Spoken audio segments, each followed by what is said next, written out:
Hello and welcome to Brijwala education YouTube channel. आज के इस एजुकेशनल लेक्चर में बच्चों हम डिस्कस करने वाले हैं क्लास 9 एसएसटी के चैप्टर डेमोक्रेटिक राइट्स को।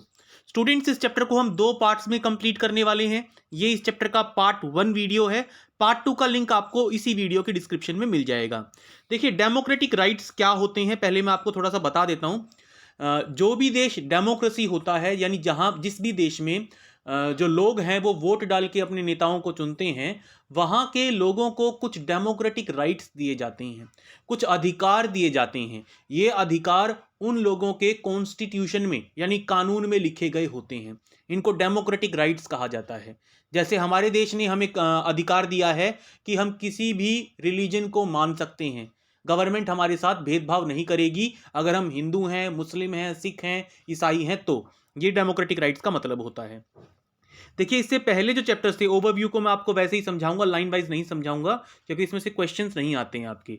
ओवरव्यू में इसने देखिए क्या बताया है। इससे पहले के जो चैप्टर्स हमने डेमोक्रेटिक पॉलिटिक्स में रीड किए हैं, वहां आपको बताया गया है कि एक डेमोक्रेटिक गवर्नमेंट जो है वो लोगों के द्वारा चुनी जाती है और फ्री एंड फेयर इलेक्शंस, सही तरीके से इलेक्शंस होना बहुत जरूरी होता है सही डेमोक्रेसी के लिए।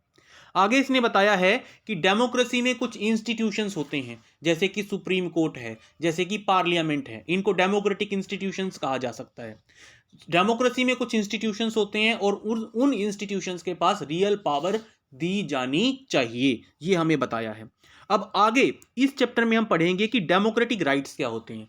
देखिए, अगर मैं सही मायने में कहूं तो डेमोक्रेसी की तरह बिहेव नहीं कर पाएगी अगर उस देश में रहने वाले सिटीजन्स को कुछ फंडामेंटल राइट्स, कुछ डेमोक्रेटिक राइट्स ना ग्रांट किए जाएं। तो इस चैप्टर में हमें कुछ क्वेश्चंस का आंसर मिलेगा, जैसे कि डेमोक्रेटिक राइट्स देता कौन है, उनको प्रोटेक्ट कौन करता है और एनफोर्स कौन करता है। फॉर एग्जाम्पल, आपका डेमोक्रेटिक राइट है कि आप अपना रिलीजन चेंज कर सकते हैं, आप अपनी फेथ चेंज कर सकते हैं। ठीक है, तो अगर आप अपना रिलीजन चेंज करते हैं और कोई आपको फोर्स करता है, आपके साथ गलत व्यवहार करता है, तो आप क्या करेंगे?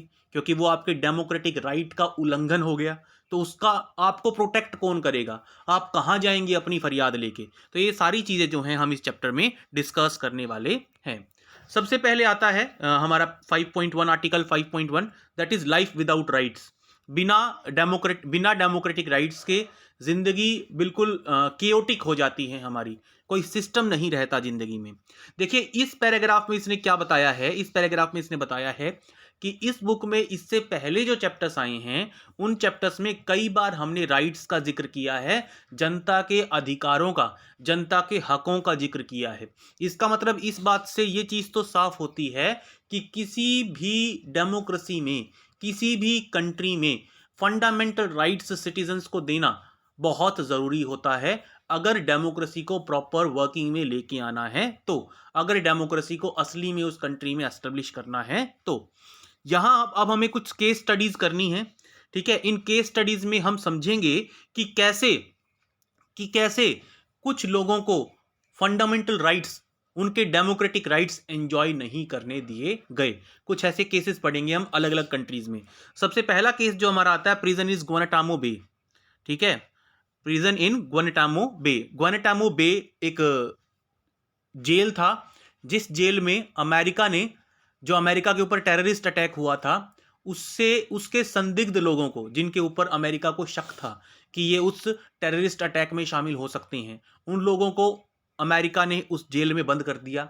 ना उनको वकील प्रोवाइड करवाए, ना उनका ट्रायल करवाया कोर्ट में, और जब तक मन चाहा तब तक उनको उस प्रिजन में बंद रखा। तो एक तरीके से ये उनके डेमोक्रेटिक राइट्स का उल्लंघन था, उनको अपने फंडामेंटल राइट्स को एंजॉय नहीं करने दिया गया। देखिए, लगभग 600 people were secretly picked up by the US forces from all over the world and put in a prison in Guantanamo Bay, an area near Cuba controlled by American Navy। ठीक है, क्या बताया इसने? लगभग 600 लोगों को यूएस की forces ने अलग अलग देशों से पिक किया और उनको ग्वानाटामो बे में रख लिया। ग्वानाटामो बे क्यूबा में आता था, क्यूबा के पास पड़ता था और अमेरिकन नेवी के कंट्रोल में था ये। ठीक है, अनस के फादर जमील एल बना भी उनमें से एक थे। यहाँ पे एक लेटर भी दिखाया गया उससे जुड़ा हुआ।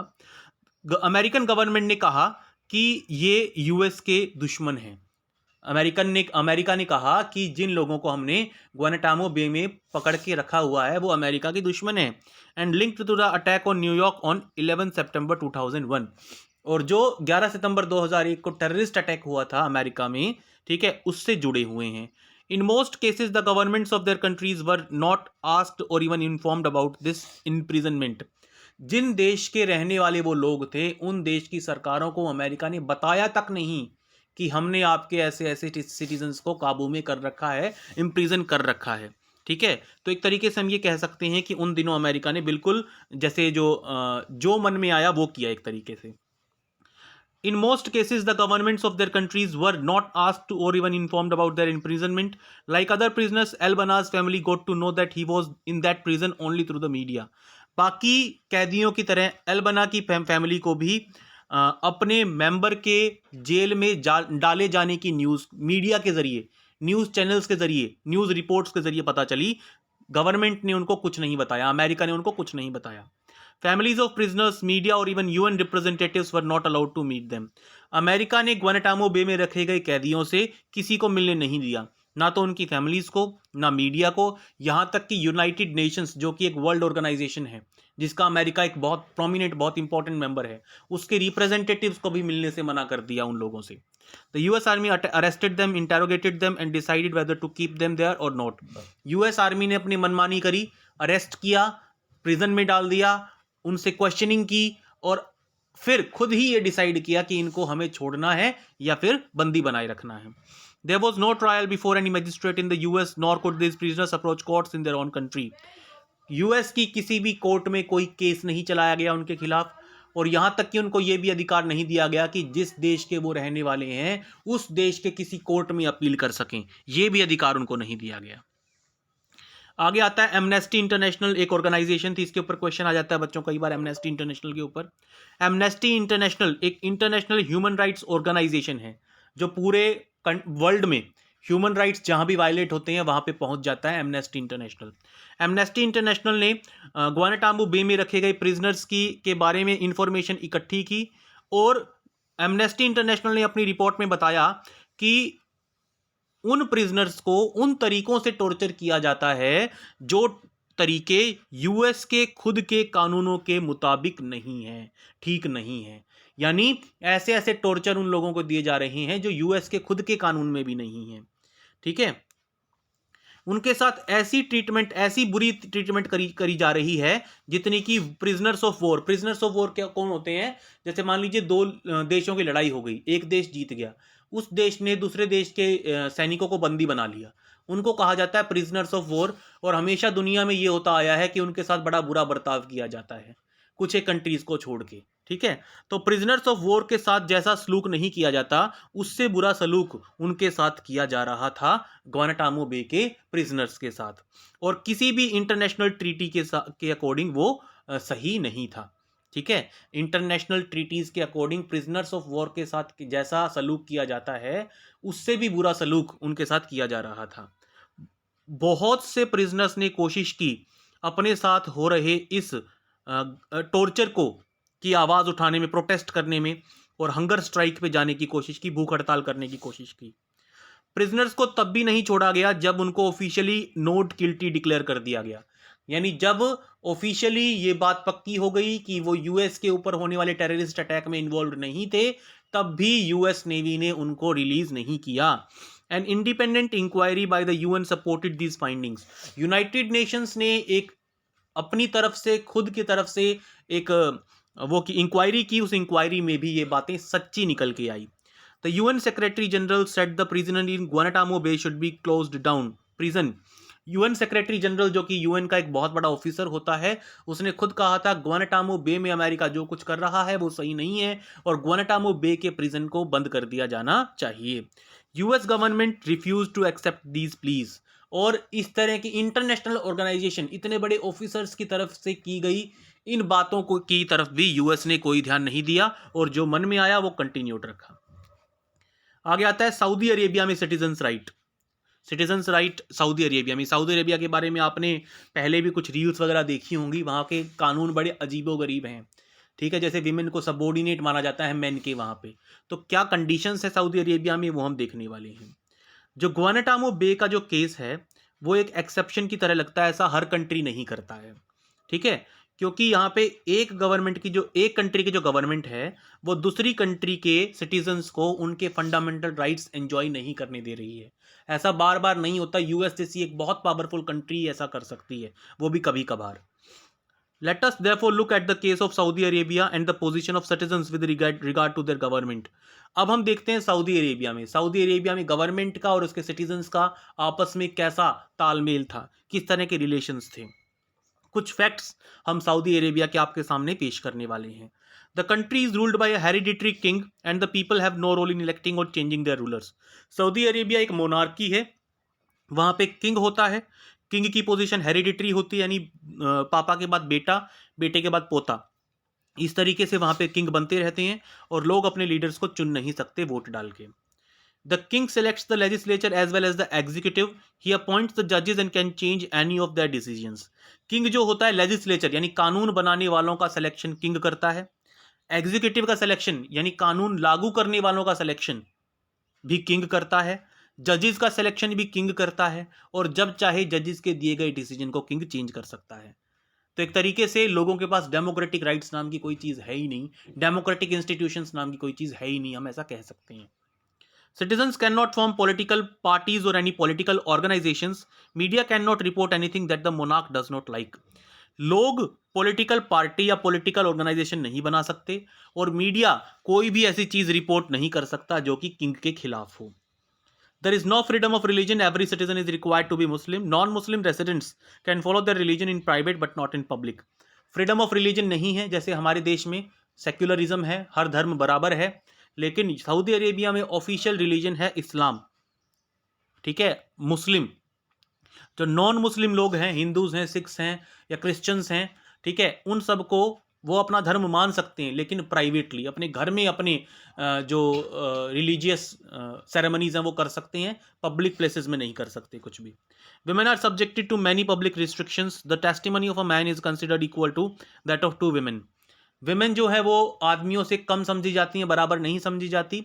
अगर कभी गवाही की बात आती है तो क्रेडिबिलिटी जो होती है, एक मैन की क्रेडिबिलिटी दो वुमेन के मुकाबले के बराबर मानी जाती है, ठीक है, यानी एक तरफ तो दो औरतें बयान दे रही हैं, एक तरफ एक आदमी अकेला बयान दे रहा है, तो उसको बराबर माना जाएगा, आदमी के बयान को औरतों के बराबर माना जाएगा। This is true not just of Saudi Arabia. There are many countries in the world where several of these conditions exist. ये जो ऊपर वाली कंडीशन है ये सिर्फ सऊदी अरेबिया की ही नहीं है, दुनिया में बहुत सारी और भी ऐसी कंट्रीज हैं जहां इस तरह का माहौल देखा जा रहा है। आगे आता है एथनिक मासाकर इन कोसोवो। कोसोवो में किस तरीके से रिलीजन के बेस पे लोगों को मारा काटा गया, हत्या कर दी गई। You might think that this is possible in an absolute monarchy but not in countries which choose their rulers. शायद आप लोगों को ये लग रहा होगा कि इस तरह के जो सिचुएशन है, जैसे हमने सऊदी अरेबिया के साथ पढ़ी, ऐसी सिचुएशन सिर्फ मोनार्की में ही हो सकती है, डेमोक्रेटिकली इलेक्टेड गवर्नमेंट में ऐसा नहीं हो सकता। लेकिन ऐसा नहीं है बच्चों, बहुत सी डेमोक्रेटिक कंट्रीज भी ऐसी हैं जहां लोगों के डेमोक्रेटिक राइट्स को उनसे छीना गया है, जैसे कि यहां हम पढ़ने वाले हैं कोसोवो में धर्म के नाम पे बहुत से लोगों की हत्या कर दी गई। Just consider this story from Kosovo. Kosovo की एक कहानी हम आपको बताने जा रहे हैं कि डेमोक्रेसी होने के बावजूद भी कैसे धर्म के नाम पे वहां पे हत्याएं की गई। This was province of Yugoslavia before its split. टूटने से पहले कोसोवो यूगोस्लेविया का एक पार्ट हुआ करता था, उस कंट्री का एक पार्ट हुआ करता था, डिस्ट्रिक्ट हुआ करता था। In this province the population was overwhelmingly ethnic Albanian. इस शहर में, इस प्रोविंस में, कोसोवो में ज़्यादातर अल्बेनियन लोग रहते थे। लेकिन अगर पूरे देश की बात की जाए तो पूरे देश में सर्ब्स सबसे ज़्यादा थे। यानी अगर ओवरऑल यूगोस्लेविया की बात की जाए तो एज अ कंट्री यूगोस्लेविया में मेजोरिटी सर्ब्स की थी, लेकिन यूगोस्लेविया का एक पार्ट होता था कोसोवो, उस कोसोवो में अल्बेनियंस की मेजोरिटी थी। A narrow minded SERB nationalist Milosevic बोलेंगे इसको, वो इलेक्शन जीत गए। एक कट्टर धर्म को मानने वाला जो इंस्टीट्यूशन है या एक बंदा जो है वो इलेक्शन जीत गया, ठीक है, वो अपने धर्म के लिए कुछ भी कर सकते हैं, उनकी सोच काफ़ी छोटी है। धर्म के नाम पे हत्याएं करना उनके लिए कोई बड़ी बात नहीं है। तो इस तरह की एक ऑर्गेनाइजेशन थी, वो इलेक्शन जीत जाती है यूगोस्लेविया में। His government was very hostile to the Kosovo Albanians. Kosovo Albanians के बिल्कुल खिलाफ थी ये नई चुनी हुई सरकार, ठीक है। He wanted the Serbs to dominate the country, वो चाहता था, ठीक है, माइलोसेविच चाहते थे कि जो सर्ब्स हैं उनकी डोमिनेशन हो, उनका शासन हो पूरे देश में। अल्बेनियंस को हम लोग या तो अपने से इन्फीरियर समझेंगे या फिर उनको देश में रहने ही नहीं देंगे। Many Serb leaders thought that ethnic minorities like Albanian should either leave the country or accept the dominance of the Serbs. बहुत से उस पार्टी के बहुत से लीडर्स को, बहुत से सपोर्टर्स को ऐसा लगता था अल्बेनियंस को अगर हमारी कंट्री में रहना है, या तो अगर हम उनको हमारी कंट्री में रहना है तो हमारी सुपीरियोरिटी, हमारी डोमिनेंस को एक्सेप्ट करना पड़ेगा, नहीं तो देश छोड़ के भाग जाओ। This is what happened to an Albanian family in a town in Kosovo in April 1999। यहाँ पे एक अल्बेनियन फैमिली के साथ कोसोवो में 1999 में किस तरीके का सलूक किया गया वो बताया गया है। 74 ईयर्स का बतीशा होक्शा अपने किचन में बैठा हुआ था, बैठी हुई थी अपने 77 ईयर ओल्ड हस्बैंड के साथ, इज्जत के साथ, ठीक है, ये नाम है उसका, उसके हस्बैंड का, ठीक है। स्टोव के पास वो गर्मी ले रहे थे, आराम से बैठे हुए थे, किसी को कुछ नहीं कहा उन्होंने, दो बूढ़ी बैठे हुए थे, ठीक है। They had heard explosions but did not realise that Serbian troops had already entered the town. उन्होंने बाहर कुछ एक्सप्लोजन्स की, कुछ धमाकों की आवाज़ सुनी, लेकिन उनको ये एहसास नहीं हुआ कि सर्बियन ट्रूप्स, सर्बियन सेना यहाँ पे शहर में घुस चुकी है और लोगों को मार रही है। The next thing she knew 5 or 6 soldiers had burst through the front door and were demanding where are your children। अगले ही पल क्या हुआ, कुछ 5-6 सिपाही, 5-6 सोल्जर्स उनके घर में आ जाते हैं जबरदस्ती, ठीक है, दरवाजे को तोड़ के, और उन बुजुर्गों से पूछते हैं तुम्हारे बच्चे कहाँ हैं। They shot Izet 3 times in the chest, recalled Batisha. उसके बतीशा के हस्बैंड को 3 बार उन्होंने छाती में गोली मारी। With her husband dying before her, the soldiers pulled the wedding ring off her finger and told her to get out। उसके husband की बॉडी उसके सामने पड़ी थी, उन सोल्जर्स ने उस लेडी से, बतीशा से, उसकी वेडिंग रिंग छीनी और उसे धमकी दी कि देश छोड़ के चली जाओ, तुम्हारा यहाँ कोई काम नहीं है। I was not even outside the gate when they burned the house. Batisha घर से बाहर निकल ही रही थी, उसको, वो पूरी तरीके से घर से निकली भी नहीं थी कि उन सोल्जर्स ने घर को जला दिया। She was standing on the street in the rain with no husband, no house, no possessions, but clothes she was wearing। उसका सब कुछ खो चुका था, ना घर था, ना कोई पोजेशंस थी, ना कोई प्रॉपर्टी, ना कोई डॉक्यूमेंट्स थे, ना कोई, उसका पति भी मर चुका था, सिर्फ उसके पास एक इकलौती चीज़ वो कपड़े बचे थे जो उसने पहन रखे थे। The news report was typical of what happen to thousands of Albanians in that period. इस तरह की जो करामातें हैं वो उस वक्त के हज़ारों अल्बेनियन फैमिलीज़ के साथ की गई थी। Do you remember that this massacre was being carried out by the army of their own country? एक डेमोक्रेटिकली इलेक्टेड गवर्नमेंट के ऑर्डर्स पे उस देश की आर्मी ये सब कर रही थी। तो ज़रूरी नहीं है कि डेमोक्रेसी होने का मतलब है कि आप अपने डेमोक्रेटिक राइट्स की गारंटी मिल जाती है आपको। बहुत सारी डेमोक्रेटिक कंट्रीज़ भी ऐसी हैं जहाँ पे लोगों के साथ बुरा बर्ताव किया जाता है, उनको उनके फंडामेंटल राइट्स को एंजॉय नहीं करने दिया जाता। Working under the direction of a leader who came to power through democratic elections, this was one of the worst instances of killing based on ethnic prejudices in recent times। Ethnic basis पे, religion के basis पे होने वाले घटनाओं में, हत्याओं में ये सबसे बुरों में से एक माना जाता है, ठीक है। प्रेजुडिस का मतलब होता है जब हम किसी एक धर्म को लेके या स्टीरियोटाइप कर लेते हैं, अपनी एक धारणा बना लेते हैं। Finally several other countries intervene to stop this massacre. फिर बाद में बहुत सी कंट्रीज सामने आई और यूगोस्लेविया को समझाया, ठीक है, दबाव डाला उसके ऊपर, पॉलिटिकल प्रेशर डाला उसके ऊपर कि इस तरह का बर्ताव ठीक नहीं है। Milosevic lost power and was tried for international court of justice for crimes against humanity. Milosevic जिसने ये सब कुछ करवाया था, उसको हटा दिया गया उसकी पोजीशन से, उसको इंटरनेशनल कोर्ट ऑफ जस्टिस जो यूनाइटेड नेशंस के अंडर आता है, वहाँ पे उसके खिलाफ कोर्ट केस चला और humanitarian against crimes against humanity, मानवता के खिलाफ जो क्राइम्स उसने किए थे उसको लेके उसके ऊपर केस चलाया गया। आगे आता है स्टूडेंट्स हमारा article 5.2 that is rights in a democracy. ठीक है, डेमोक्रेसी में राइट्स का क्या मतलब है, क्या सिस्टम होता है, कौन ग्रांट करता है। ठीक है, देखिए ऊपर वाले एग्जाम्पल्स में अगर आप एक विक्टिम होते, आप प्रिजनर्स होते ग्वानाटामो बे के, सऊदी अरेबिया में रहने वाले कोई फीमेल होते, या कोसोवो की अल्बेनियन फैमिली में से कोई एक होते, तो आप क्या विश करते, आप क्या मांगते भगवान से? ठीक है, आप क्या चीज़ मांगते? तो हम यही मांगते कि हमारे पास भी कुछ डेमोक्रेटिक राइट्स हों, हमें भी कोई प्रोटेक्ट करने वाला हो, ठीक है, हमारी भी कोई सुनने वाला हो।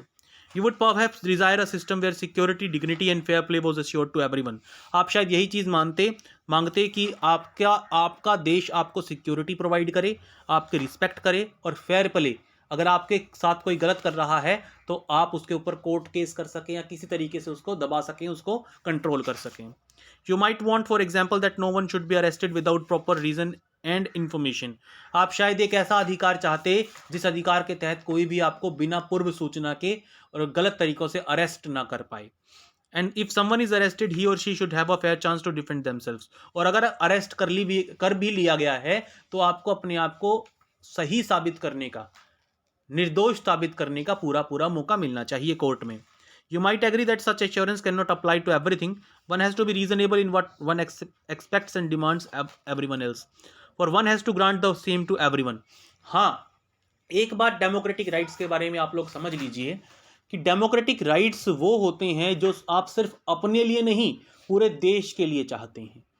ठीक है, पूरे देश के लिए चाहते हैं। यानी अगर आप ये सोचते हैं कि मैं घर से बाहर निकल के किसी को भी मार डालूं, किसी को भी पीट दूं, लोगों के ऊपर रौब जमाऊं, तो ये सही नहीं है। क्योंकि अगर आपकी कंट्री आपको ये डेमोक्रेटिक राइट देगी तो आपकी कंट्री के दूसरे लोगों को भी देगी। इसका मतलब सब एक दूसरे के ऊपर रौब जमाते फिरेंगे।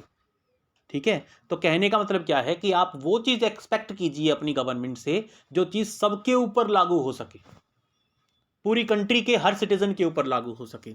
ठीक है, but you might insist that the assurance does not remain on paper, that there is someone to enforce this assurances.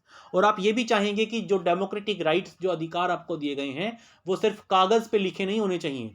कुछ ऐसे इंस्टीट्यूशंस भी आपकी कंट्री में होने चाहिए जो इस बात की गारंटी दें कि आपके डेमोक्रेटिक राइट्स को आपसे छीना नहीं जाएगा। जैसे अगर हमारे देश में कोई हमसे हमारे फंडामेंटल राइट्स को एंजॉय करने से रोकता है तो हम कोर्ट में उसके खिलाफ केस कर सकते हैं। Then those who violate these are punished. जो हमारे फंडामेंटल राइट्स को हमें एंजॉय नहीं करने दे तो उसको हम पनिशमेंट दिलवा सकें। In other words, you might want a system where at least a minimum is guaranteed to everyone, powerful or weak. चाहे कोई भी कितना भी कमज़ोर फैमिली से आता हो, कितना भी पावरफुल फैमिली से आता हो, कुछ मिनिमम गारंटीज सरकार को, हर सिटीजन को देनी चाहिए। ठीक है, this is the spirit behind thinking about rights. ये जो पूरी इसने इस बात समझाई है ना, डेमोक्रेटिक राइट्स के इसमें कुछ फीचर्स समझा दिए हैं। डेमोक्रेटिक राइट्स सिटीजन उस कंट्री के हर सिटीजन के लिए होता है, हर सिटीजन उसको एंजॉय कर सकता है। आगे इसने क्या कहा है कि जिस कंट्री ने डेमोक्रेटिक राइट्स अपने देशवासियों को दिए हैं, कुछ ऐसे इंस्टीट्यूशंस भी होने चाहिए जो उनके फंडामेंटल राइट्स को प्रोटेक्ट करें। ठीक है, अगर वायलेट करता है तो वायलेट करने वालों को पनिशमेंट देखो। ठीक है, और चाहे कोई वीक हो चाहे कोई पावरफुल हो, कुछ मिनिमम डेमोक्रेटिक राइट्स हर किसी के पास होने चाहिए। आगे आता है व्हाट आर राइट्स। राइट्स होते क्या हैं? ठीक है, राइट्स वो क्लेम्स होते हैं किसी भी बंदे के जो वो अपने साथ रहने वालों के ऊपर करता है, सोसाइटी के ऊपर, गवर्नमेंट के ऊपर। एक मैं आसान भाषा में समझाऊं आपको तो राइट्स का मतलब होता है कुछ अधिकार, कुछ हक जो आपके देश का कानून, आपके देश का कॉन्स्टिट्यूशन आपको ग्रांट करता है। जैसे राइट टू इक्वलिटी एक राइट हो गया कि आपके देश की सरकार, आपके देश की कोर्ट, आपके देश के डेमोक्रेटिक इंस्टीट्यूशंस धर्म, कास्ट या कलर के बेसिस पे आपके साथ भेदभाव नहीं कर सकते। Everyone is equal in the eyes of law. कानून के सामने सब बराबर हैं। ये एक अधिकार है, एक तरीके का राइट है ये। ठीक है, all of us want to live happily without fear and without being subjected to degraded treatment. हम सब लोग खुशी खुशी रहना चाहते हैं। हम नहीं चाहते कि हमारे साथ कोई डिग्रेडेड ट्रीटमेंट करे, बुरा बर्ताव करे। For this we expect others to behave in such a way that does not harm us or hurt अस। तो हम दूसरों से चाहते हैं कि वो कोई ऐसा काम ना करें जिससे हमें नुकसान पहुंचे। Equally our action should also not harm or hurt others. और हमें भी यही इंश्योर करना चाहिए कि हम कोई ऐसा काम ना करें जिससे दूसरों को नुकसान या चोट पहुंचे। So a right is possible when you make a claim that is equally possible for others. ये बात मैं आपको पहले ही समझा चुका हूँ। आप जो फंडामेंटल राइट मांग रहे हैं वो सिर्फ आपके लिए नहीं, पूरी कंट्री के हर सिटीजन के ऊपर लागू होगा। तो ध्यान रखिए, अगर आप उसको एंजॉय करेंगे तो आपके देश के बाकी लोग भी उसको एंजॉय करेंगे। You can not have a right that harms और हर्ट अदर्स। आप किसी ऐसे राइट को नहीं मांग सकते जो दूसरों के लिए नुकसानदायक हो। You can not have a right to play a game in such a way that it breaks the neighbour's window. आप कोई ऐसा अधिकार नहीं मांग सकते कि क्रिकेट खेलते हुए आप अपने पड़ोसी की खिड़की तोड़ दें। इस तरीके से तो देश में खिड़कियां ही नहीं बचेंगी, क्योंकि देश के हर बंदे के पास अधिकार हो जाएगा पड़ोसियों की खिड़कियां तोड़ने का खेलते हुए, और सारी खिड़कियां ही टूट जाएंगी इस तरीके से। तो यहाँ पे एग्जाम्पल देना चाहता है कि राइट्स जो होते हैं उनको उनकी थोड़ी सी क्वालिटी होनी चाहिए, ठीक है। किसी भी को भी हार्म करना हमारा अधिकार नहीं हो सकता। The Serbs in Yugoslavia could not have claimed the whole country for themselves. जैसे कि सर्ब्स ने जो किया यूगोस्लेविया में वो गलत किया, वो पूरी कंट्री खुद के लिए नहीं चाह सकते, ठीक है। उनको कुछ ना कुछ क्लेम्स उनको भी देने पड़ेंगे। The claims we make should be reasonable. हमें रीजनेबल क्लेम्स करने चाहिए, राइट्स रीजनेबल होने चाहिए। They should be such that can be made available to others in an equal measure. दूसरों को भी मिलेंगे, वो हमारे साथ रहने वाले दूसरे देशवासियों को भी मिलेंगे वो। Thus a right comes with an obligation to respect other rights. इसका मतलब फंडामेंटल राइट की एक प्रॉपर्टी होती है, क्या प्रॉपर्टी होती है, कि आप खुद उस राइट को एंजॉय करेंगे। जैसे राइट टू इक्वालिटी दिया है, राइट टू रिलीजन दिया है, सपोज आपकी कंट्री ने आपको right to freedom of religion दिया है, तो ऐसा नहीं है कि आप खुद तो जो चाहें वो धर्म अपना रहे हैं और दूसरों को ऐसा करने से रोक रहे हैं, नहीं। फंडामेंटल राइट का मतलब ये है कि आप अपने राइट को एंजॉय करें और साथ ही साथ दूसरों को भी ऐसा करने दें, ठीक है। ये चीज़ ये हम यहाँ पे समझाना चाह रहे हैं। Just because we claim same thing it does not become a right, it has to be recognised by the society we live in. Rights की एक और इम्पॉर्टेंट बात है कि जिस सोसाइटी हम रह रहे हैं वो सोसाइटी उन राइट्स को एक्सेप्ट करें। Rights acquire meaning only in society. Every society make certain rules to regulate and conduct. Society में कुछ रूल्स एंड रेगुलेशंस होते हैं, उन रूल्स एंड रेगुलेशंस को हमें मानना पड़ता है, ठीक है। और अगर सोसाइटी हमारे राइट्स को रिकॉग्नाइज करे तभी हम उनको राइट मान सकते हैं। They tell us what is right and what is wrong. हमारी सोसाइटी हमें बताती है क्या गलत है और क्या सही है। What is recognized by society as rightful becomes the basis of rights. This is why the notion of rights changes from time to time and society to society. इसलिए राइट्स का जो मीनिंग है, ठीक है, राइट्स का जो type है, कौन कौन से अधिकार दिए गए, वो society to society, country to country अलग अलग होते हैं, ठीक है। अमेरिका में फंडामेंटल राइट्स इंडिया के मुकाबले कुछ अलग होंगे, जबकि दोनों ही डेमोक्रेटिक कंट्रीज हैं।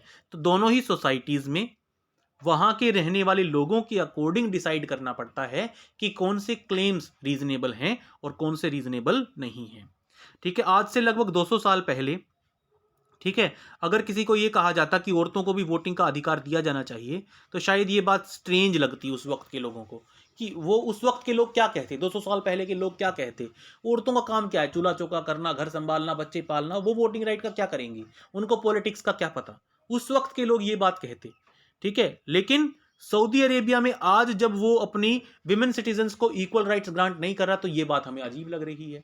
तो ये यहाँ पे इस पैराग्राफ में क्या समझाना चाहता है कि फंडामेंटल राइट्स का जो नोशन है, जो थिंकिंग है, वो विद टाइम और विद सोसाइटी चेंज होती रहती है।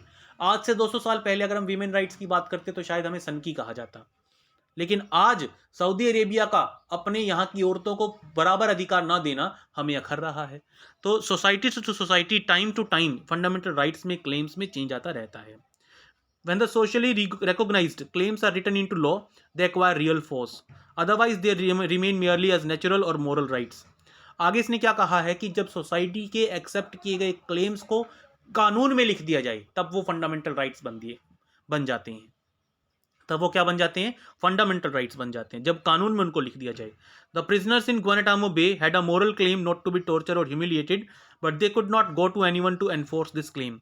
अब ग्वानाटामो बे के प्रिजनर्स के पास भी एक मोरल क्लेम था, एक नैतिक अधिकार था उनके पास, क्या, कि कोई उनके साथ वैसा टॉर्चर ना करे जैसा उनके साथ किया जा रहा था। लेकिन प्रॉब्लम क्या थी, कोई ऐसा इंस्टीट्यूशन नहीं था जहां वो गुहार लगा सकते थे, अपने आप को टॉर्चर से बचाने की अपील कर सकते थे, ठीक है। When law recognise some claims they become enforceable, ठीक है। जब कानून इन क्लेम्स को मान्यता दे देता है तो ये एनफोर्सेबल हो जाते हैं।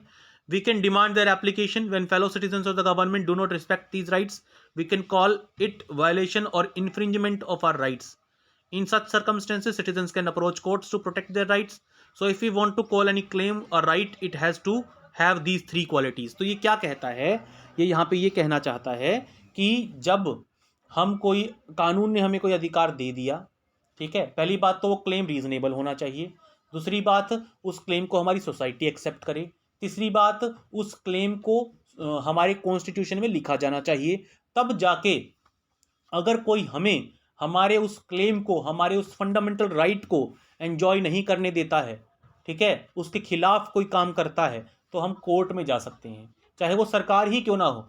अगर आपके यहाँ की सरकार, ठीक है, चाहे आपके यहाँ चाहे प्राइम मिनिस्टर है, चाहे प्रेसिडेंट है, चाहे कोई मतलब स्टेट सीएम है, चाहे आपकी लोकल गवर्नमेंट है, अगर सरकार भी आपको अपने फंडामेंटल राइट्स को एंजॉय नहीं करने दे रही है, तो भी आप सरकार के खिलाफ भी आप कोर्ट में केस दायर करके कोर्ट से अपील कर सकते हो कि ये गवर्नमेंट मेरे फंडामेंटल राइट को वायलेट कर रही है, तो मुझे मेरे फंडामेंटल राइट्स इंश्योर किए जाएं। ऐसा आप कर सकते हो। तो आगे इसने राइट्स की क्या बताइए? Rights are reasonable claims of person recognised by society and sanctioned by law. तो तीन चीजें हैं राइट्स के बारे में। पहली बात तो रीजनेबल क्लेम्स होने चाहिए, दूसरी बात एक्सेप्टेड बाय सोसाइटी होने चाहिए, तीसरी बात सैंक्शनड बाय लॉ होनी चाहिए, कानून में लिखे जाने चाहिए। तो ये तीन कंडीशंस जब होंगी तभी उनको फंडामेंटल राइट्स कहा जाएगा। आगे आता है डेमोक्रेसी में राइट्स की जरूरत क्यों है। किसी भी डेमोक्रेसी को सस्टेन करने के लिए डेमोक्रेटिक राइट्स की, फंडामेंटल राइट्स की जरूरत है, ठीक है। जैसे कि हर डेमोक्रेसी में सिटीजन्स के पास राइट टू वोट होना चाहिए, right to be elected to government, यानी इलेक्शंस में खड़े होके, इलेक्शंस में पार्टिसिपेट करके नेता बनने का चांस होना चाहिए, तभी तो वो रियल डेमोक्रेसी होगी। For democratic elections to take place it is necessary that citizens should have right to express their opinion from political parties and take part in political activities. अगर आप अपने देश में सही मायने में डेमोक्रेसी एस्टेब्लिश करना चाहते हैं, तो आपको अपने देश के सिटीजन्स को पॉलिटिकल पार्टीज बनाने का, मूवमेंट ग्रुप्स बनाने का और पॉलिटिकल लीडर्स के बारे में चर्चा करने का, बुराई करने का या अच्छाई करने का पूरा पूरा अधिकार देना पड़ेगा, तभी तो सही में आपका देश डेमोक्रेसी बन पाएगा। अगर आपके देश में ऐसा कोई रूल है कि आप एग्जिस्टिंग प्राइम मिनिस्टर या प्रेसिडेंट के खिलाफ कुछ नहीं बोल सकते, तो इसका मतलब आप एक ट्रू डेमोक्रेसी में नहीं रह रहे हैं, ठीक है। आपकी यहाँ की गवर्नमेंट ये इंश्योर करे कि आप पॉलिटिकल पार्टीज बना सकते हैं, पॉलिटिकल एक्टिविटीज़ कर सकते हैं, रैलीज वगैरह कर सकते हैं बिना लोगों को वो परेशान किए। Rights also perform a very special role in a democracy. Rights protect minorities from the oppression of majority. Rights एक और important काम करते हैं, मेजोरिटी को रोकते हैं माइनॉरिटीज़ के ऊपर अपना दम दिखाने से। वो इस बात को इंश्योर करती हैं कि जो माइनॉरिटीज़ हैं उस देश में रहने वाली, मेजोरिटी उनके ऊपर डोमिनेंस क्लेम ना करे, उनका शोषण ना करे, उनके ऊपर शासन ना करे। They ensure that the majority cannot do whatever it likes. Rights are guarantees that which can be used when things go wrong. तो राइट्स इस बात की गारंटी देते हैं कि माइनॉरिटीज़ को दबाया नहीं जाएगा, ठीक है, और अगर कुछ ऐसा गलत किया भी जाता है तो वो कोर्ट में जा सकते हैं अपने आप की प्रोटेक्शन के लिए। Things may go wrong when some citizens may wish to take away the rights of others. This usually happens when those in majority want to dominate those in minority. कई बार मेजोरिटी में रहने वाले minority को dominate करने की कोशिश करते हैं। ऐसे केस में ये डेमोक्रेटिक राइट्स बहुत काम के होते हैं उन लोगों के लिए जिनको ओप्रेस करने की कोशिश की जा रही है। The government should protect the citizens rights in such a situation. सरकार का दायित्व बनता है, सरकार की रिस्पॉन्सिबिलिटी बनती है ऐसे किसी केस में कि वो अपने देश की जनता के साथ गलत ना होने दे। But sometimes elected governments may not protect or may even attack the rights of their own citizens. लेकिन कई बार वोट के लालच में, मेजोरिटी के वोट्स पाने के चक्कर में कई बार देश की सरकार भी उस माइनॉरिटी ग्रुप के ऊपर अटैक करने में शामिल हो जाती है। This is why some rights need to be placed higher than the government. इसीलिए हमारे कॉन्स्टिट्यूशन ने कुछ फंडामेंटल राइट्स को सरकार से भी ऊपर रखा है। मैंने आपको पहले भी समझाया था कि अगर सरकार हमें हमारे फंडामेंटल राइट्स एंजॉय नहीं करने देती है तो हम सरकार के ऊपर भी केस कर सकते हैं। तो ये वही सिचुएशन आ जाती है कि कुछ फंडामेंटल राइट्स इलेक्टेड गवर्नमेंट से भी ऊपर हैं, so that the government cannot violate them. In most democracies, the basic rights of the citizens are written down in the constitution. ज़्यादातर डेमोक्रेटिक कंट्रीज में जो फंडामेंटल राइट्स हैं उनको कॉन्स्टिट्यूशन में लिखा गया है और वहाँ की चुनी हुई सरकार भी लोगों को उन राइट्स को एंजॉय करने से नहीं रोक सकती। तो स्टूडेंट्स, पार्ट 1 में इतना ही। आगे हम इस चैप्टर को फिनिश करेंगे अगले पार्ट 2 वीडियो में। अगर आपको ये वीडियो पसंद आया तो प्लीज़ स्टूडेंट्स इस वीडियो को लाइक ज़रूर कीजिएगा। लाइक से आपका तो कुछ नहीं लगता लेकिन हमारी बहुत हेल्प हो जाती है। कमेंट सेक्शन में अपनी राय जरूर दीजिएगा और अगर आप इस चैनल पे नए हैं तो जानने से पहले चैनल को सब्सक्राइब करें, नोटिफिकेशन बेल आइकन को दबाएं ताकि जैसे ही हम कोई नया वीडियो पोस्ट करें सबसे पहले उसकी नोटिफिकेशन आपके डिवाइस तक पहुंचे। Thank you everyone, thank you for supporting us.